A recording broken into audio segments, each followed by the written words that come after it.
Takpan ko yung ano. Okay, so, ang topic natin ngayon,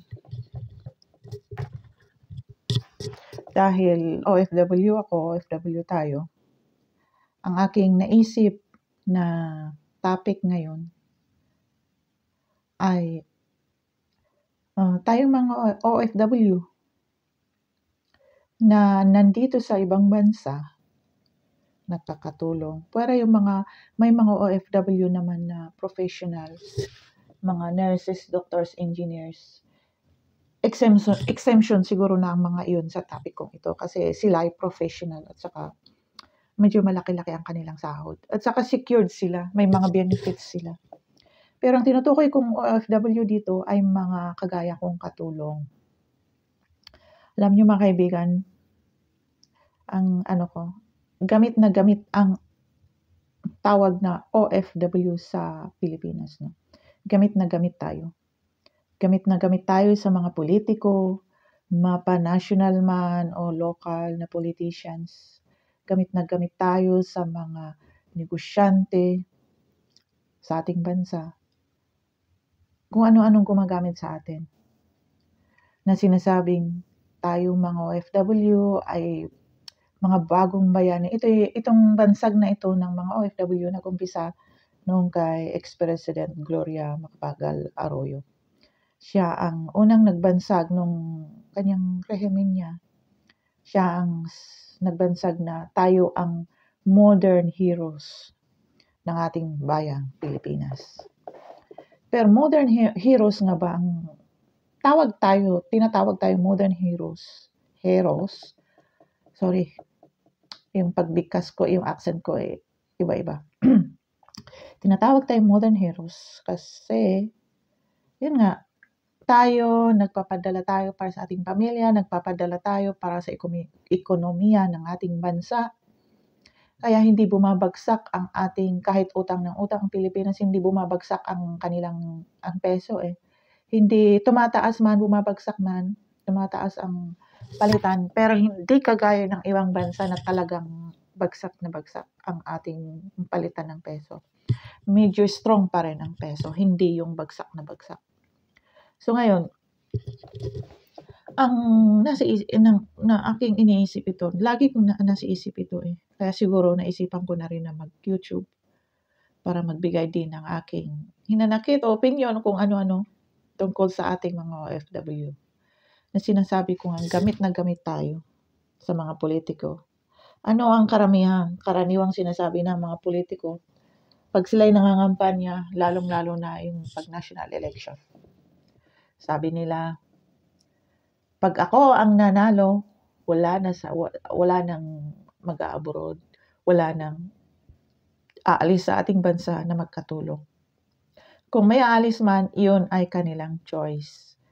Pero anong nangyari? Ilang dekada na tayo na sinasabi, pag nangangampanya ang isang presidente, isang presidente, senador, congressman, yan lagi ang sinasabi. Hanggang ngayon, dito pa rin mas lalong dumadami ang umaalis sa ating bansa. Hirap na daw ang ating bansa. Medyo, nung umuwi ako last to 2021, medyo okay pa noon. Pero nung umalis na ako doon, sabi nila, nagdoble na ang presyo ng crudo yata, hindi ko alam. Talagang nagdoble na ang presyo ng mga na. Nung bago ako umalis doon, ng 2008, umalis ako ng Pilipinas.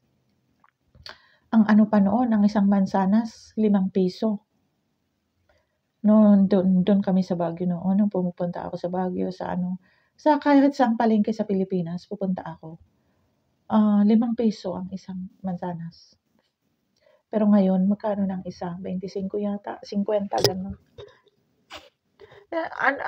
Anong point ko dito para mag-video, mag-vlog?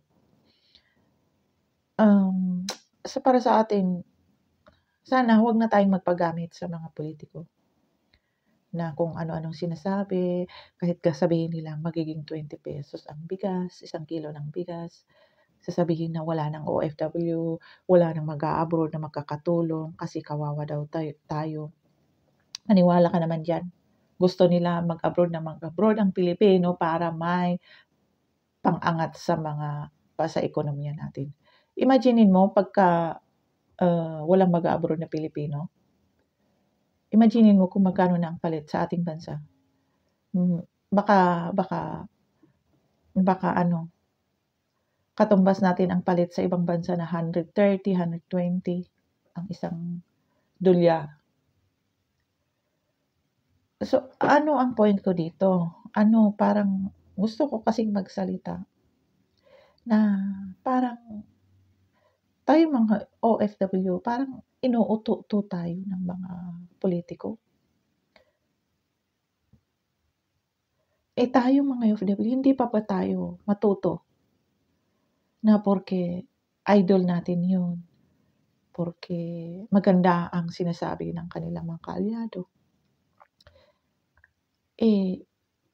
ibubuto pa natin sila.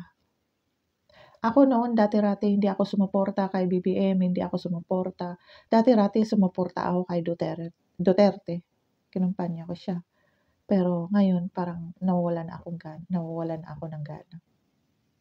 Pero nung last election, ang sinuportahan ko talaga, ang kinumpanya ko sa mga kasama ko, ay kakamping. Ngayon, yung mga noon, yung mga maka-BBM dati, hindi ko naman suportado ko pa rin. Ngayon, nanalo si BBM ngayon, suportado ko na. Kasi respeto naman sa kanya, hindi naman siya, may ginagawa naman siyang mas maganda. Yun nga lang, medyo talagang weak leader siya. Yung mga decision niya, hindi siya firm sa kanyang sinasabi, sa mga kanyang mga desisyon. Wala siyang sariling desisyon. Yung parang dinidiktahan lang siya siguro. Sabi nila si Attorney Lenny, ex-VP sa ating bansa, daw siya, lutang. Pero parang napagtanto ko ngayon, sino kaya ang totoong lutang? Si Attorney VP Lenny, ex-VP, hindi naman siya yung lutang na to. Tingnan nyo naman ngayon, na kahit sinasabihan siyang lutang, kahit sinasabihan siyang NPA, kung ano-anong sinasabi sa kanya, hindi pa rin siya nagpatinag na tumulong sa ating kapwa. Alam niyo ang ginawa niya, pinagpatuloy niya ang kanyang organisasyon. Yung, anong tawag sa kanyang organisasyon? Anong tawag sa kanyang organisasyon, anak ko? Angat Buhay. Pinagpatuloy niya. Hanggang ngayon, tumutulong pa rin siya sa mga tao. Nung panahon ng COVID, sino ang malakas na tumutulong sa taong bayan kahit walang masyadong pondo? Hindi binibigyan ng masyadong pondo, walang confidential fund. Si Atty. Lenny, si VP Lenny, nung panahon ng COVID, dami niyang tulong noon. Hindi lang nakikita ng ating mga kababayan.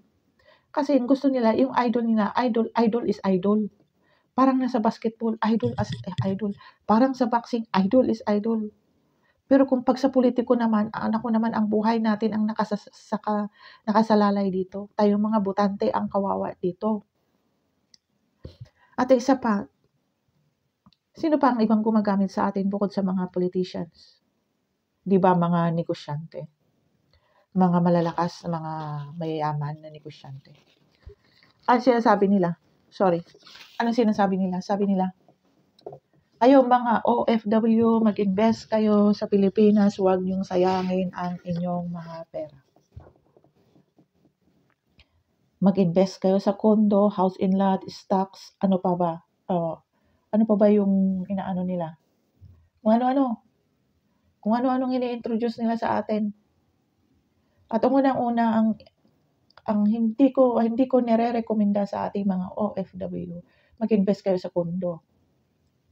Kung gusto niyong gumawa ng bahay, magpagawa ng bahay, dumirekta kayo sa hindi yung malalaking kumpanya. Kasi parang, ang dami-dami nilang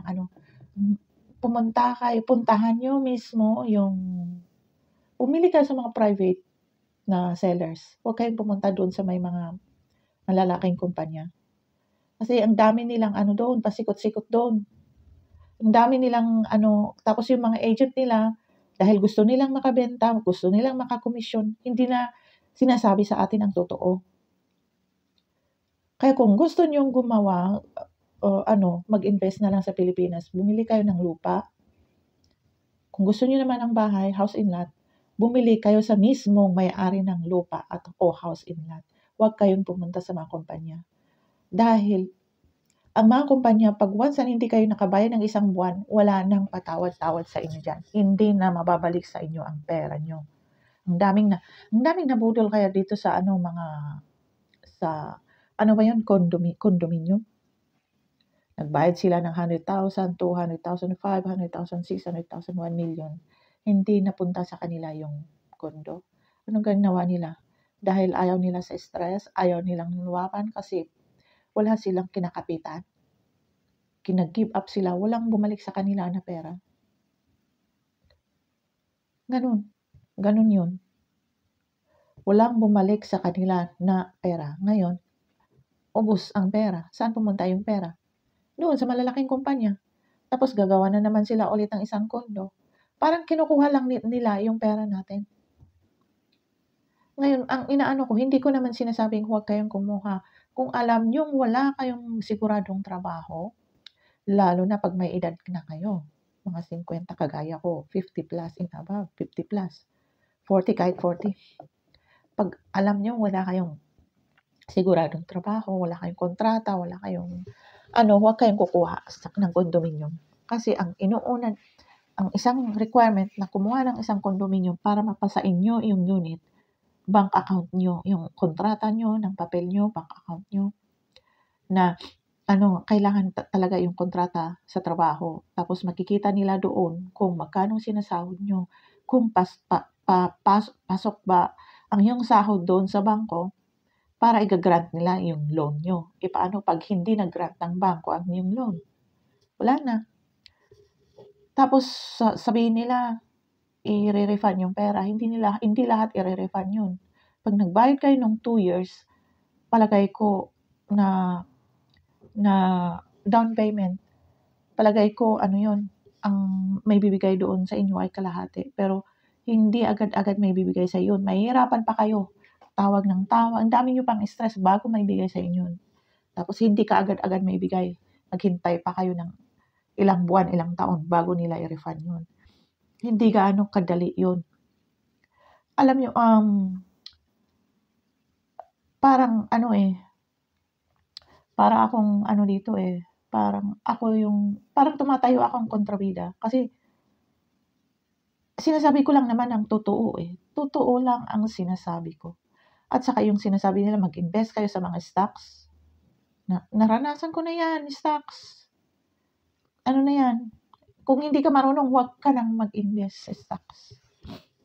Kasi walang mangyayari ang economy natin sa Pilipinas. Pabagsak ng pabagsak. Anong maaasahan mo na tataas yung stocks na nabili mo? At saka yung sinasabi nilang insurance na VUL, may mga, kung gusto nyo kumuha ng insurance, yung yung anong tawag doon? Yung health insurance. Para sigurado na may pang kayo pag ma-hospital kayo, may matatakbuhan kayong insurance. Pero tignan nyo naman yung mga kumpanya na nagbibigay ng insurance, health insurance na maaasahan ng kumpanya, hindi yung kumpanyang kumpanya lang dyan, yung mga peke. Tignan nyo yung nakarehistro na kumpanya, yung may integridad na kumpanya. Huwag kayong gumawa ng bumili ng BUL kasi ang daming napupunta sa agent niyan. Kung gusto niyo kumuha ng insurance na lang. Health insurance. Wala ng BUL. Kasi lahat ng ito na may stocks ako, wala, bagsak na bagsak. May condominium unit ako, hindi ko pa papangalanan ngayon ang pangalan ng condominium company na yan. Ang tagal. Sabi ng agent, ibibigay, pagkatapos daw na mabayaran ko yung 30% down payment, papasa na sa akin yung bibigay na sa akin yung susi. Ilang taon na, 5 years na nakakaraan, hindi pa rin napapasa sa akin yung susi. Alam mo yung bakit? Huwag kayong maniwala doon sa sinasabi ng mga agent. Kasi yung mga agent gusto lang nila, komisyon nila, mukhang pera mga agent na yan. Pasensya ha, hindi lahat ng agent bad encounter kasi ako eh. Oh, pasensya, sinisipon ako. May sinusitis ako. Oh, ano na, basta ganon. Huwag kayong invest sa Pilipinas. Kung gusto nyo mag-ipon, mag-open kayo ng bank account. Yung mga may papel sa abroad, dito sa abroad kayo mag-open ng bank account para may mahuhugot kayo halimbawa may emergency sa inyo. Nangangailangan kayo ng emergency. Tapos, huwag naman kayong padala ng mga box. Nagpadala na nga kayo ng pera, magpapadala ulit kayo ng box. Ano na ang matitira sa inyo? Oh, parang na-high blood na tuloy ako. Okay, so susunod na ulit, di-discuss ko sa inyo kung anong magandang sa Pilipinas. Magandang investment. Ewan ko, parang kontrabida ako dito kasi sa tinagal-tagal ko na kasi dito, ang dami kong na-encounter na nabudol ba ang tawag doon? Na-scam. Hindi naman siguro scam. Pero parang scam na rin. Kasi yung pera nila hindi na pabalik sa kanila eh. Kaya ang investment, hindi para sa atin yan. Para sa mga mayayaman yan. Mag-invest kayo, bumili kayo ng lupa. Mag-invest kayo kung gusto mag-invest. Ibangko nyo ang pera nyo, mag-ipon kayo para sa sarili nyo, mag-retirement kayo. O kung gusto nyo, dito na lang kayo sa abroad kumuha ng inyong mga investment. Mas maganda pa. Papaliwanag pa sa inyo ng maigi. Okay, sige, bye-bye na.